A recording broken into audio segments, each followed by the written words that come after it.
What are you trying to create from 3EV, 3eco? We want to scale. The addressable market for our services is well in excess of 160 billion US dollars just in India. Why did you choose both the business wherein it's really difficult to build two businesses at a time? If I have a four-wheel light commercial vehicle, let's say a Tata Ace, and it breaks down, 10 people are there in 5 minutes to fix it. If there's an EV and I have a problem, it stops working, in 10 days, nobody has shown up. There's no marketplace. EV company, Tesla, when they set out to grow that business 20 years ago, they had no dealers. Tesla had to fund and build their own dealerships. There was no insurance company. It was not just about building a product and then assuming because of government subsidies, because of government targets, because of customers. We didn't put any stock in that as a driver of demand of our business. We knew only when the customer was convinced and confident, that's when we would be able to penetrate the market with our products. The most important thing for operating an EV fleet is utilization. Are you using any other technology apart from the size of the battery to extend the range of the vehicle? The transition from ICE to EVs is not a simple substitution of a petrol-powered motor with an electric motor, and then you just assume. How do you see electric vehicle market in next 5 years? India is not my original home, but it's definitely my home in my heart and in my mind and in my business. I've made a huge commitment financially and professionally to India's future, particularly the EV industry. So it's very important. I think about it all the time. Success for us is not an option. We're not gambling. We're not speculating. We will never give up.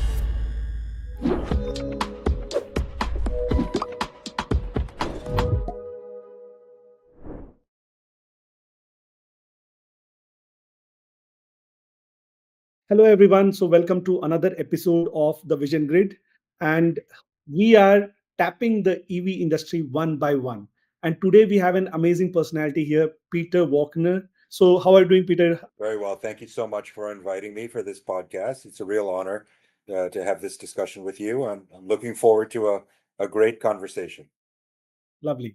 Peter, I'm very, very curious to understand from you complete career. I could not see a trace when I see your LinkedIn profile. From you have worked in New York, you have worked in Hong Kong. I could not find a Yes. trace of India. And suddenly, what I see is a person from a foreign country comes to India and taps an opportunity, I would say, and starts a business or a startup into EV industry. Yes. And so, I want to understand what is your connection with India, so that we go on the background and understand better from your. Sure, sure.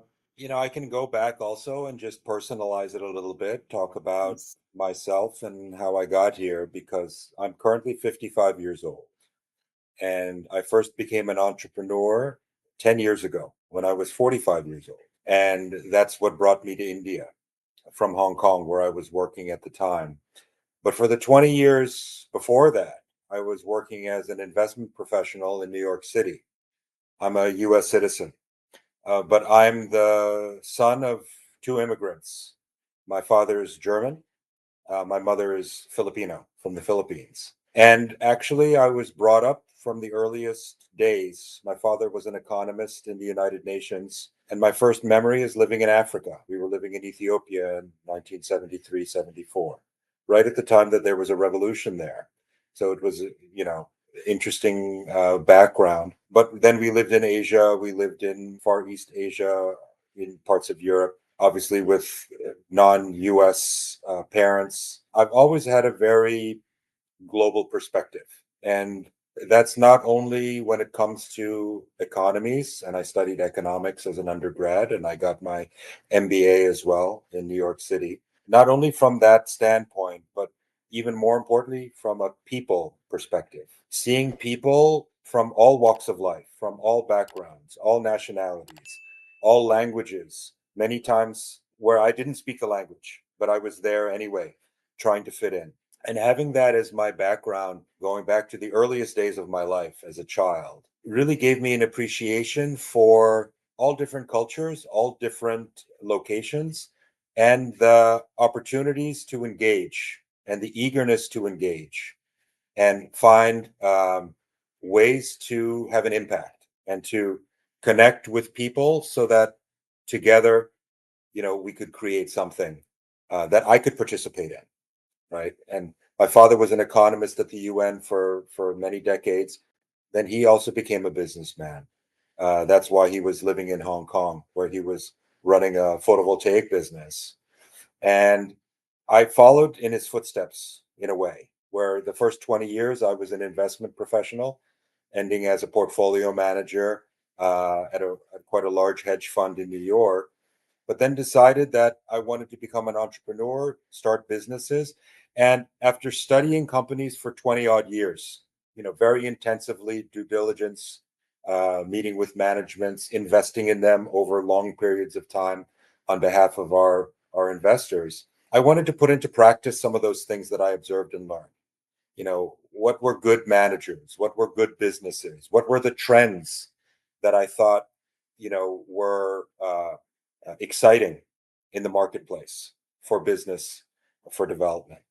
And specifically to answer your question, when it comes to India, yeah, I didn't have a background in India. I was in Sri Lanka when I was 7 years old, but that doesn't count.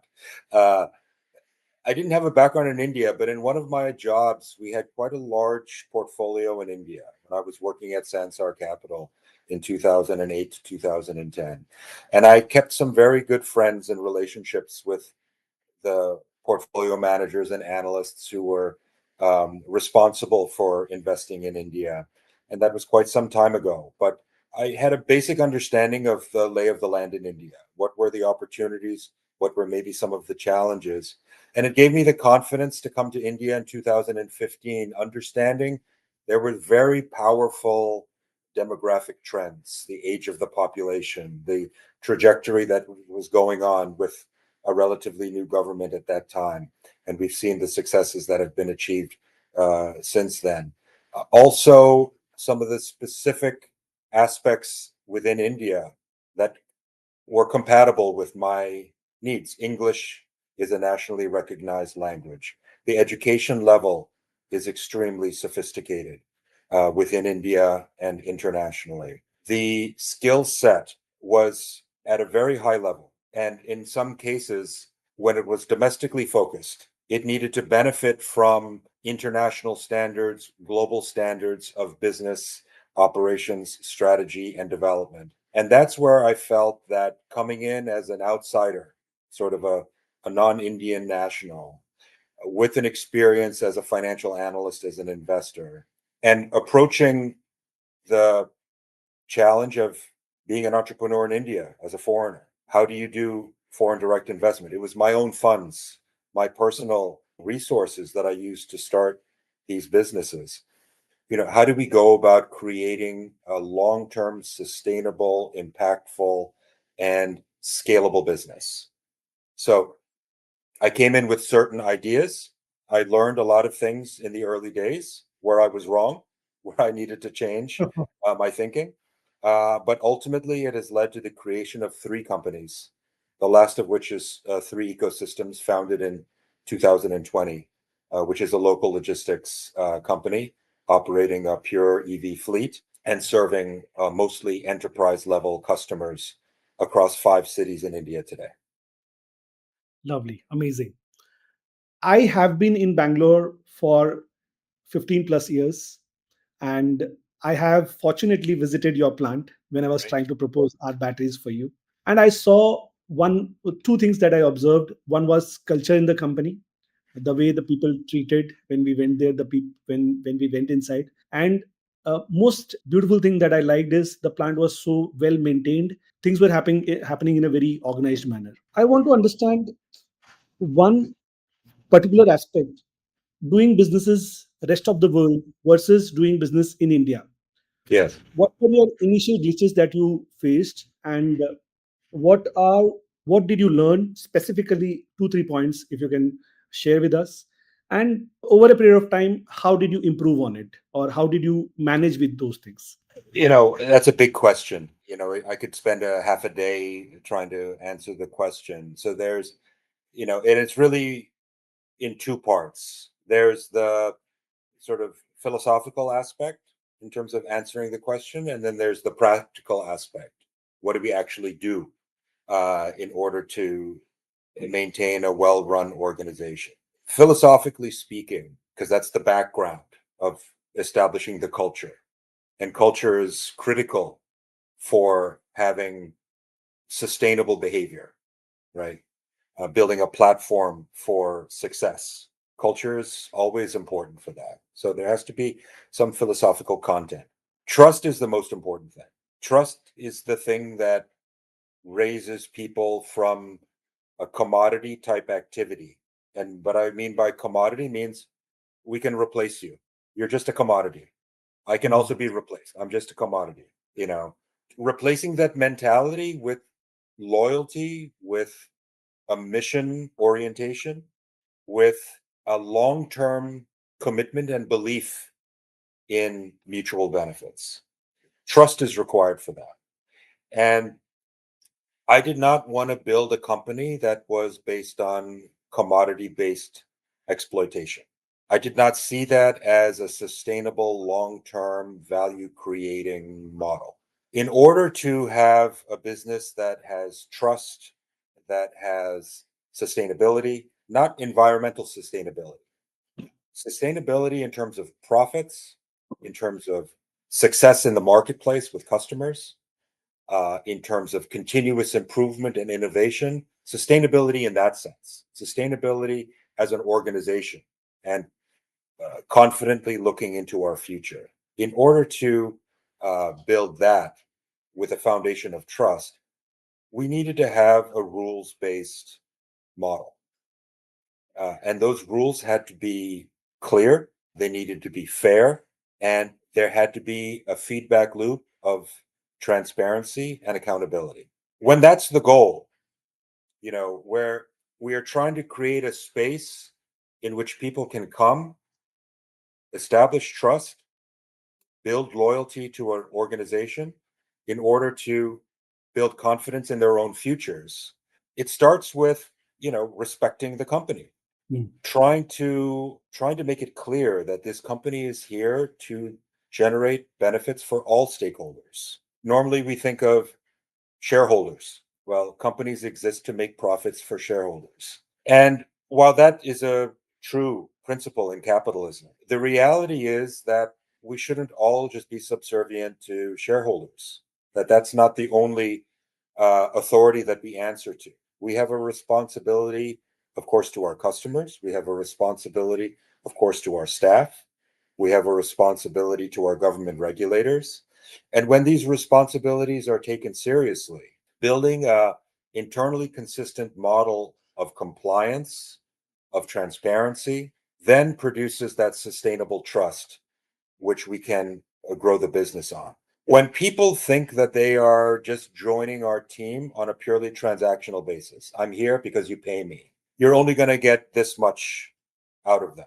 When people believe that you are actually invested in their future and that they should be invested in the company's future, we can get a lot more performance, a lot more commitment and reliability out of the team. And it's not just philosophical. You know, we have ESOPs, employee stock option plans, in all of the companies that I'm associated with, and they're broadly distributed. The first company that I started, Rugged Solar Products Private Limited, in Bangalore, in Dodbalapur, on the north side of Bangalore near the Kempagawa airport. You know, we assigned, and this is a closely held company.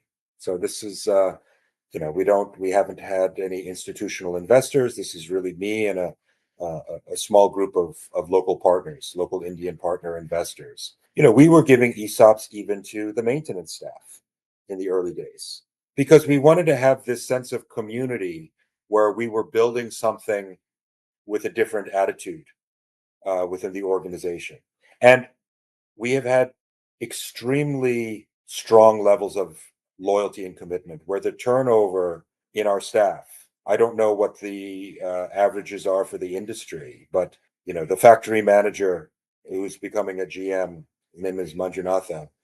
I first met him in 2015. We started the company in 2017.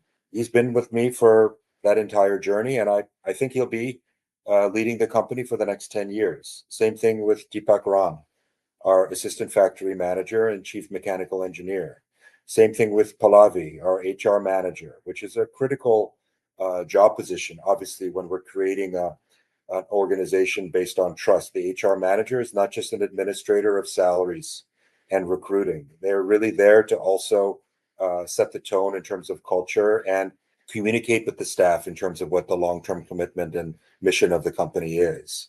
And that really carried through from Rugged, which was and to this day remains primarily an export-oriented company. Okay. And then in 2019, when I started 3ev Industries, many of the learnings from Rugged and many of the sort of cultural foundations of Mm. building trust and building a sustainable business were transferred into 3ev at the outset. And in fact, 3ev sits right next to Rugged, also in Dodbalapur in Bangalore.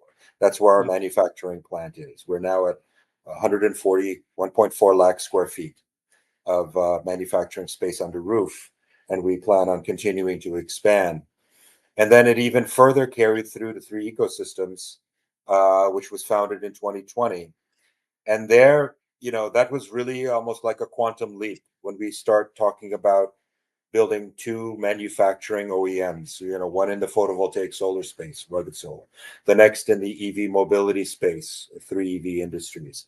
Moving into 3 ecosystems, because we operate a large fleet of electric vehicles, each Mm. requiring a driver, obviously. And these drivers are staff, they are fully salaried.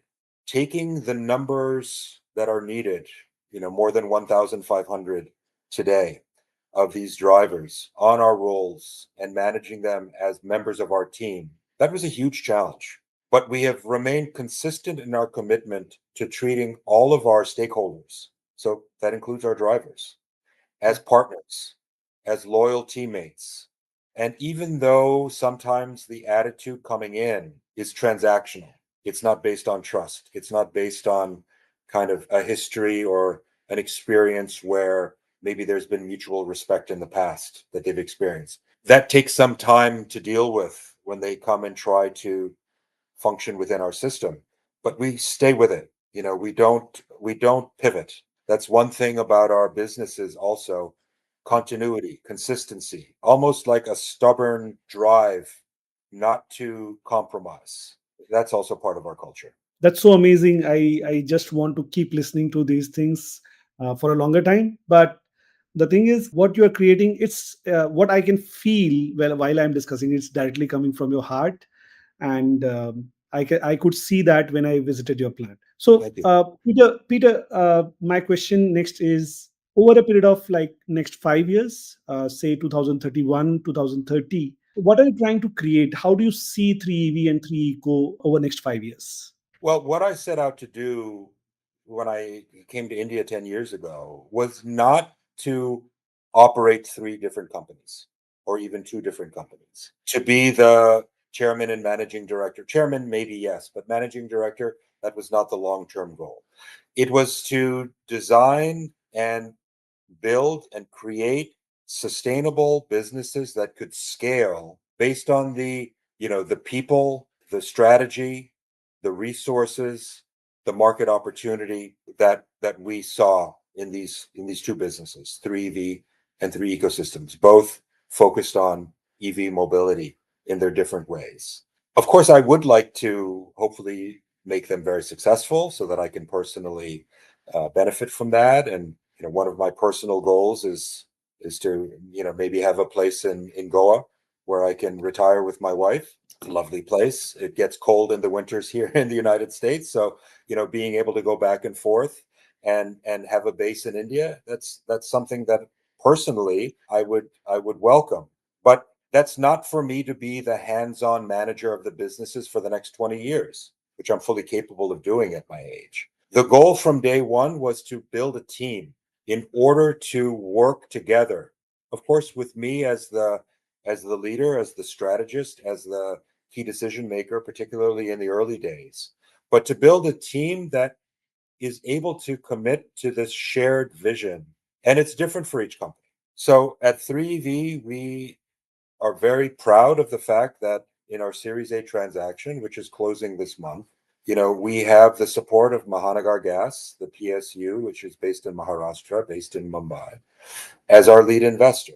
That is not purely a financial investment. That is a strategic investment where MGL has demonstrated the vision, the future readiness to take a mature, highly profitable, well-respected gas distribution company and begin to invest in electricity, electric mobility as something that is coming in the future in a big way.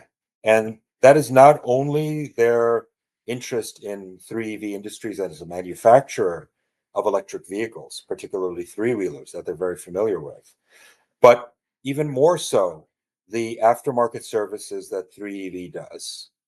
And we can talk a little bit about the 3EV business model if you'd like in through the next questions. But the Yeah. aftermarket component of 3EV Industries is absolutely critical, from battery as a service, where we Mm, provide battery rentals to customers so that we can manage their capex cost up front when they're acquiring the vehicle, but then pay as you go for the batteries.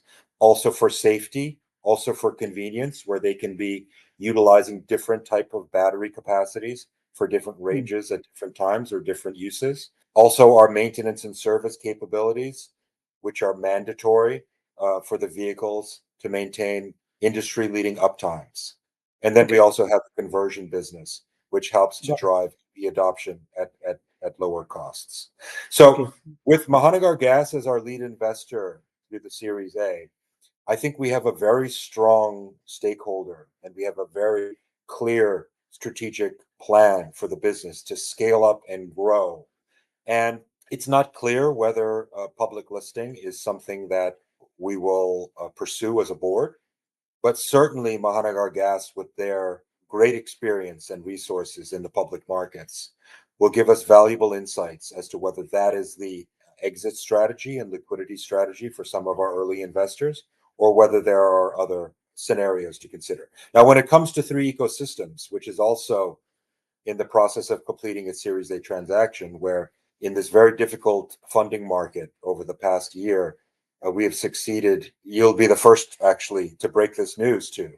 Lovely. But we will be closing the Series A transaction at a 20 million US dollar fundraise, Amazing. which exceeded our expectations in terms of the targeted amount. So we're very pleased with that. We're very proud of that, and we're very grateful to our shareholders coming in to support us. Given the addressable market that 3 ecosystems is addressing, and given the uniqueness of that business model, which again we can talk about in more detail, I think ultimately the path of 3 ecosystems, before 2030, within the next 5 years, is to pursue a public listing. I think that we have the scale, we have the size, and we have the distinctiveness in our business to pursue a leadership position in the marketplace, which is still highly fragmented. We want to be the ones to set the standards and to demonstrate the unique service capabilities that we have to serve our enterprise customers and other related customers. And as we do that, we believe that profitability is within reach within the next 12, let's say 18 months. And upon reaching that milestone, the scalability of that business becomes quite exciting. So we would be disappointed, so to speak, if we were not in a position to pursue a public listing within the next 3 to 5 years. Nice. Great. I would like to understand what 3EV and 3eco would be doing practically visible to people in terms of what kind of vehicles you would be manufacturing after 5 years. What would be the Yes, numbers? And in 3eco, when you are suppose you are leasing vehicles to the to people, right, and to the corporates maybe. So what would be the your company, both the companies doing sure. maybe like 5 years? Yeah, just to really bring it down to earth in answering your question. When we talk about 3EV Industries, right now we have a capacity to produce 300 vehicles a month. Now, maybe that seems very modest, especially compared to some other OEMs that have larger stated capacities, even startup companies that are having capacities in the thousands per month. But let's be clear, nobody is selling thousands of three-wheeler category L5 EVs every month. The go-to-market strategy that 3EV has had has proven highly successful, where we haven't invested in dealers and distributor models, where we only build to order, where we already know that the customer is there ready to purchase the vehicles. That has allowed us to be very capital efficient. We want to scale from the current capacity over the next 5 years, let's say, where we will have capacity to produce well in excess of 1 to 2,000 vehicles per month, which will keep us as a not a number one OEM in the EV space, but where we will have a very strong niche in both cargo and passenger vehicles, serving premium customer fleet operators. It's a B2B business. We will not be in the B2C space. We Okay. are not making two-wheelers, which are consumer-centric. We are not making four-wheelers, which have enterprise and consumer customers. We are going to stick to our three-wheeler focus. We have, extremely successful and powerful ICE internal combustion engine OEMs in the three-wheeler space. I don't have to mention the names, we all know them. Yeah. So to say that we can't become a huge success in the category L5 three-wheel electric vehicle space, I think is not fully understanding the opportunity in the marketplace. So we want to scale up to those numbers, and I'm going to be conservative on purpose because I don't like to overpromise. But that will still keep us not as the number one, because we have these large incumbent OEMs that I have to respect. I'm not going to say that we're ever going to displace these guys in the near future, but we certainly have a place to compete and to serve our customers in that space. But very importantly, 3EV Industries provides a full turnkey solution for EV mobility. That aftermarket aspect of the business, battery as a service or BaaS, that maintenance and service infrastructure where we have, more than 100 technicians supporting an installed vehicle base of close to 2,000 vehicles today. That is critically important, and it's a real strong revenue driver and value creation driver for us, because those are all recurring revenues. And by the time we are looking at 5 years from now, I can confidently say that more than 50% of our revenues will be derived from recurring sources of battery as a service and maintenance work versus selling vehicles. Of course, we're going to grow that. That's going to be very important for us. But what we found just this year, 2025, is that customers are coming to us on an unsolicited basis, reverse inquiries, to provide battery services and provide maintenance and service contracts for vehicles that were not even produced by 3EV. And that tells me two things. Number one, customers need that level of support. EV customers, EV fleet operators, they don't have available aftermarket support. If it's batteries, if it's servicing vehicles that have broken down or require maintenance. And that's a gap in the marketplace that 3EV has now built a reputation around. So seeing those two things and really bringing some focus in on those two things is giving us a lot of confidence as we grow the business into the future. Great. Now, shifting to 3ecosystems, Hmm. That's a pure service business. We are operating in many local marketplaces they're almost like standalone. When we are providing enterprise level services in Baifanali in Bangalore, and then we are providing services maybe even to the same customer, but it's in Andheri and Bombay, in Mumbai. They're far apart, right? Yeah.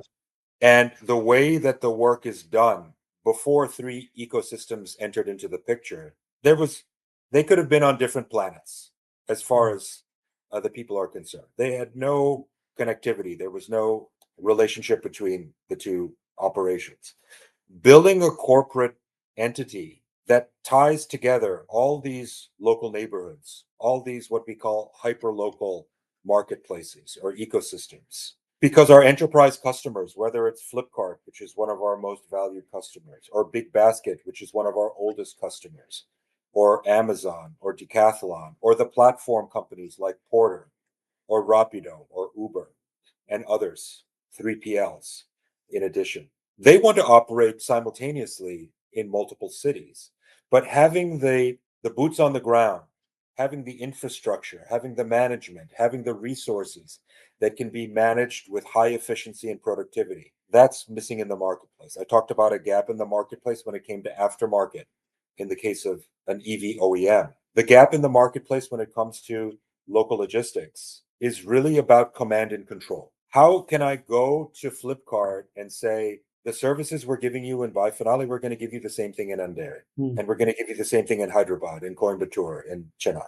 and we're going to do it consistently. That is an information challenge. That is an IT problem, information technology challenge. Having command and control over your resources and having the dedicated resources so that we can actually fulfill our commitments to our enterprise customers. That requires a lot of information, a lot of information accuracy, a lot of information processing, and then a lot of control over the implementation and the management of our resources. We have already established two things at 3 Ecosystems. One is the technical proof of concept that an electric three-wheeler can be profitable in a business setting. Okay. It can earn its cost of capital. Mhm. That is not the case for many other fleet operators.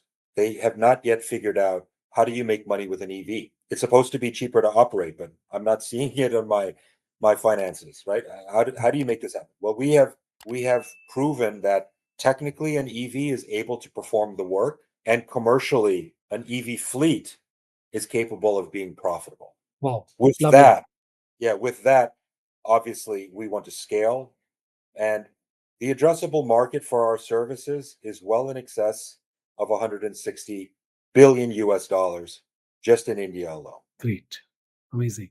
So when you started, you have built two companies. One is 3EV, one is 3Eco. And generally what I have seen is key people either are manufacturing vehicles or people are only running the fleets. Right. So why did you choose both the business wherein it's really difficult to build two businesses at a time? And obviously you would have a lot of experience in your past about managing several businesses at a time. Sure.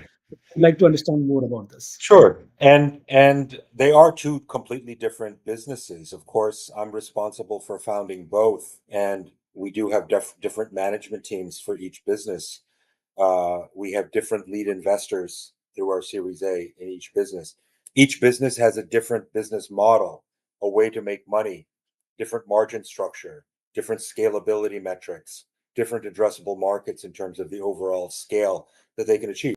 So they're different businesses, but why did I, like you said, why try to build two companies? Why not just pick one? Well, if we were manufacturing ICE vehicles, there's a very mature marketplace ecosystem. If I have a four-wheel light commercial vehicle, let's say a Tata Ace, and it breaks down, 10 people are there in 5 minutes to fix it for me. If there's an EV and I have a problem, it stops working, in 10 days nobody has shown up. Right? Mm. There's no ecosystem. It's still Yes. an emerging, developing, early stage marketplace.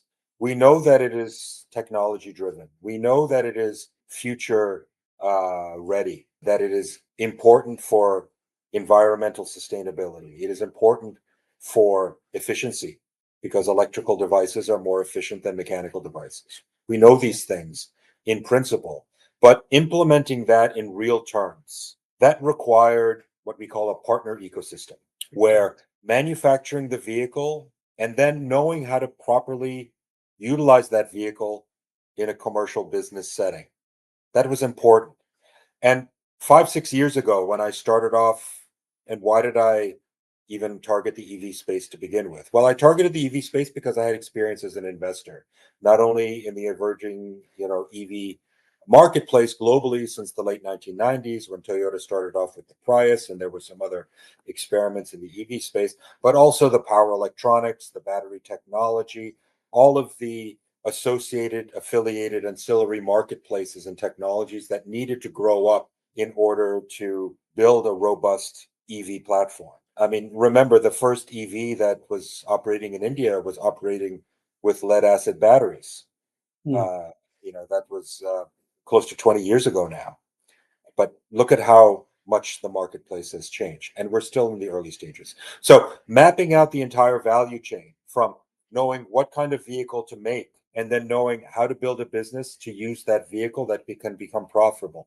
That required a lot of sharing of information and coordination between the OEM and Yeah. then the service provider. Hmm. And that couldn't be done kind of at an arm's length market based relationship. That couldn't be done in a disintermediated model of, let's say, maybe using gig workers and maybe using kind of a market based aftermarket support system of charging network operators and battery manufacturers, and then selecting a group of OEMs to manufacture the vehicles themselves. In order to make it work properly, we had to map the entire value chain from end to end. But I starting got.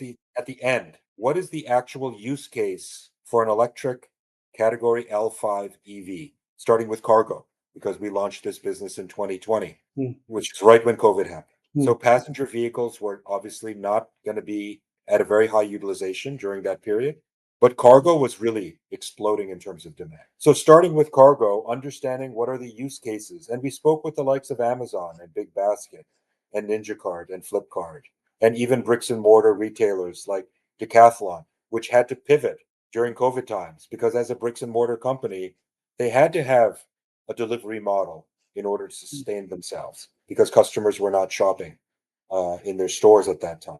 So we engaged with a lot of different customers and we tried to understand, well, everybody is talking about EV fleets being the future. Well, how do we actually make that happen? Well, they have to be high performing because when they have to be heavy duty, because when you look at what are the needs, there were no ICE three wheelers performing the services for those companies because we didn't invent delivery. Delivery has been there for Yeah. years.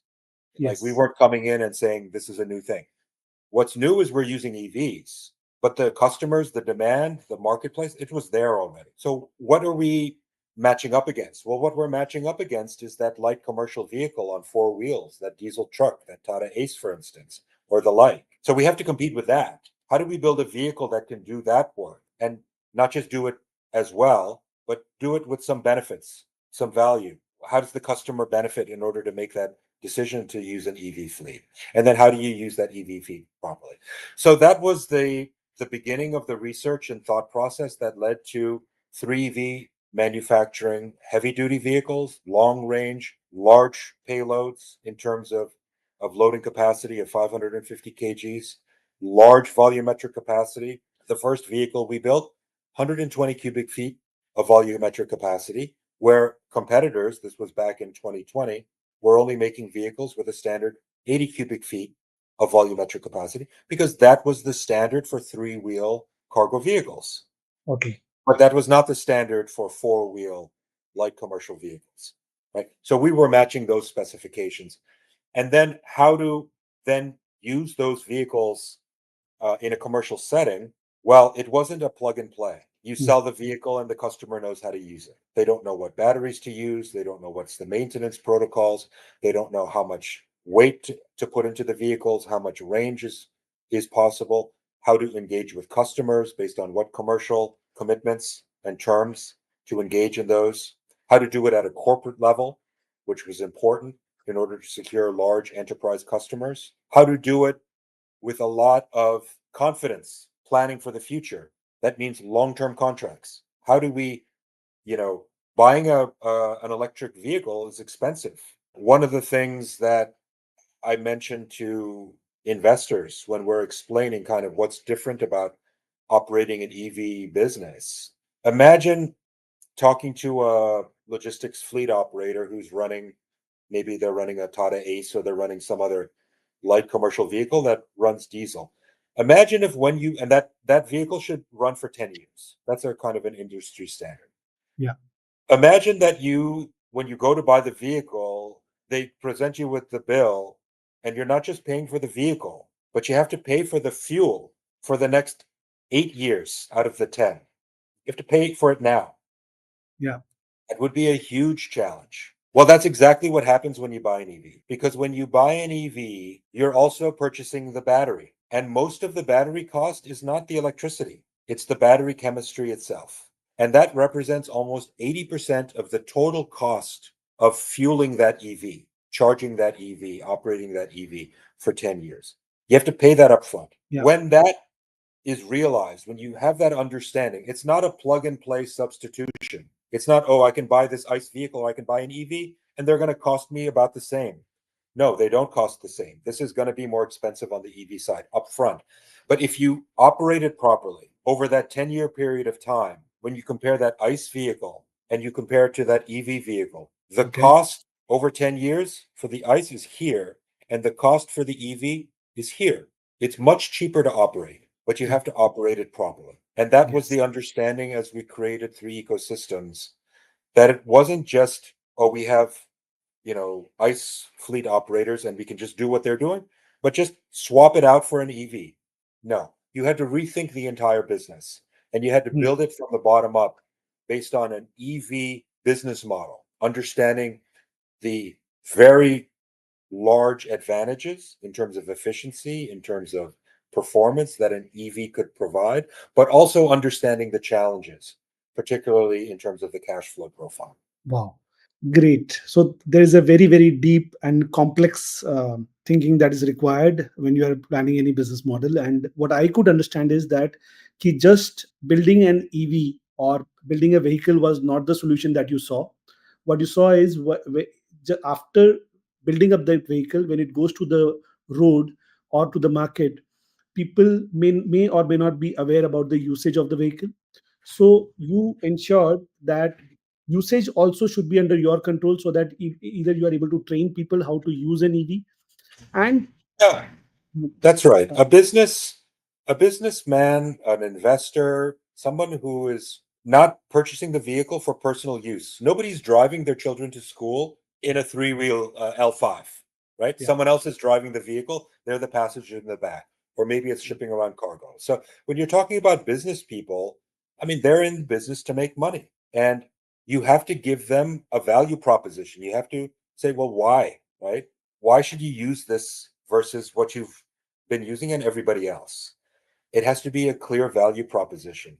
And in order to do that, what we set out to do in the beginning at 3EV Industries was not to sell products, but to sell solutions. You know, what is your problem statement? Hmm. How do we address bottlenecks, inefficiencies, productivity limitations in your business?